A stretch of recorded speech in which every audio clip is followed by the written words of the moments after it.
Hi there guys, my name is Dracolos, welcome to this Slayer Guide video. Now this video in particular we're going to be looking at steel dragons. However, a quick thing to note before we get into it is that pretty much everything in this video can also apply to iron dragons, as they're pretty much just a slightly weaker variant of the steel dragons and have almost an identical drop table. So with that out of the way, let's have a look at the details. The requirements for steel dragons, well, there aren't really any requirements to actually kill them as a Slayer task. They don't have a Slayer level, although I would recommend having at least 50 magic so that you can hit them a decent amount. And you will also want either an anti-dragon shield or super anti-fire potions. Now most likely if you're watching this guide, it's unlikely that you have 85 herb lore required to make the super anti-fire potions, unless you've been away from the game a bit and you're just coming back and watching this to refresh your memory.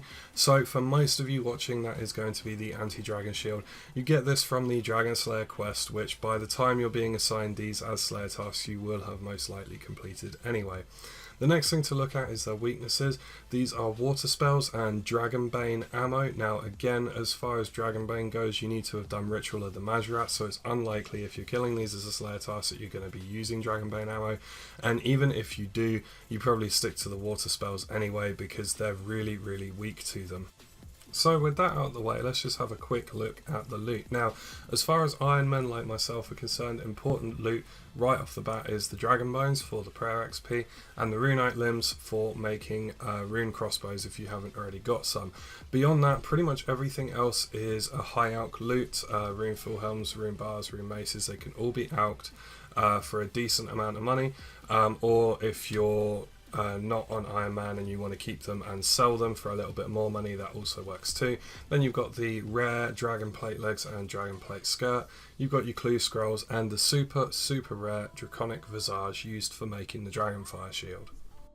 So now we've looked at the requirements and the rewards, we'll have a look at our loadout. Now, what you want to use here really is your best magic gear.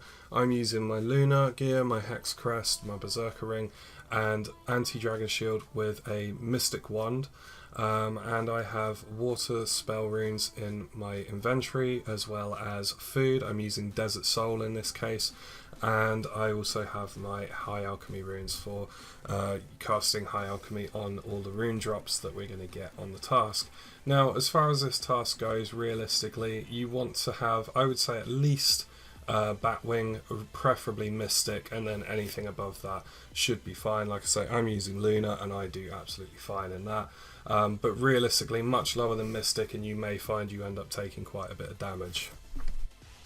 So now we've got all the setup out of the way, I'm just going to quickly show you how to get to them. Now you can fight them in Kuradil's dungeon if you have 110 combat and 75 Slayer, but as I don't on my Iron Man currently, I'm going to show you the other way to get to them. So you just want to go northwest from the Karamja lodestone just a few steps and talk to the NPC at the dungeon entrance, pay him the money that he asks for, and then he'll let you in the dungeon.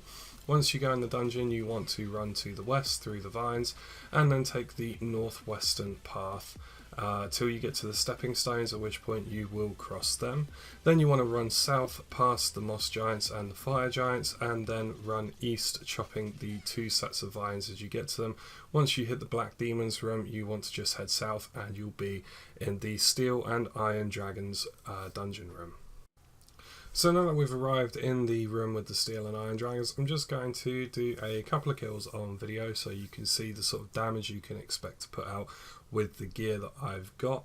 Now while I am using a tier 50 wand and tier 60 magic armor, I do at time of recording have just over 75 magic, so I can hit fairly well, but you will see that some of my spells are splashing on them and I do get hit for a little bit of damage. Now you do want to make sure that you attack them at range like I am currently. This is just because at range they will only use their dragon fire, which your anti-dragon shield will reduce the damage of by roughly 90%, I believe.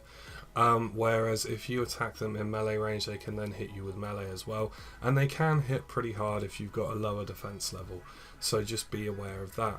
But apart from that, they do take a fair bit of damage. I would recommend using thresholds whenever you've got them.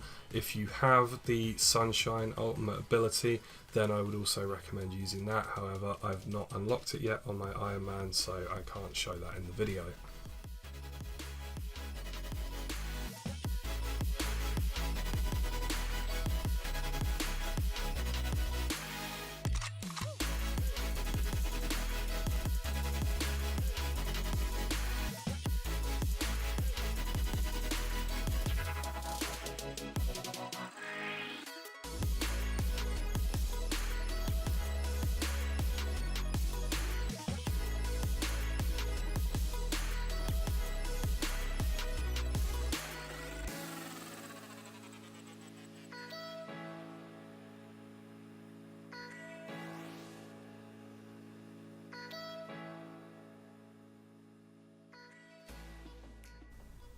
So now I've skipped ahead to the very last kill of the task, and we're going to have a quick look at the loot. I will pop the values on the screen, including the values of the dragon bones if I had kept all of them. But we got 52 rune javelins, 15 soul runes, and between all the rune hatchets, rune maces, etc. that we have high alked during the task, we have gained 123,000 gold.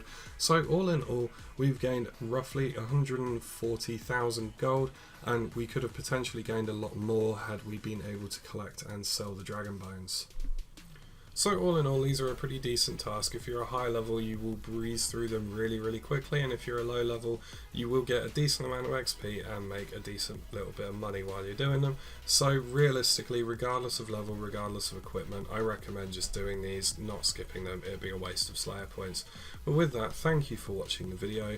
Like and subscribe if you enjoyed it, and hopefully I'll see you in the next one.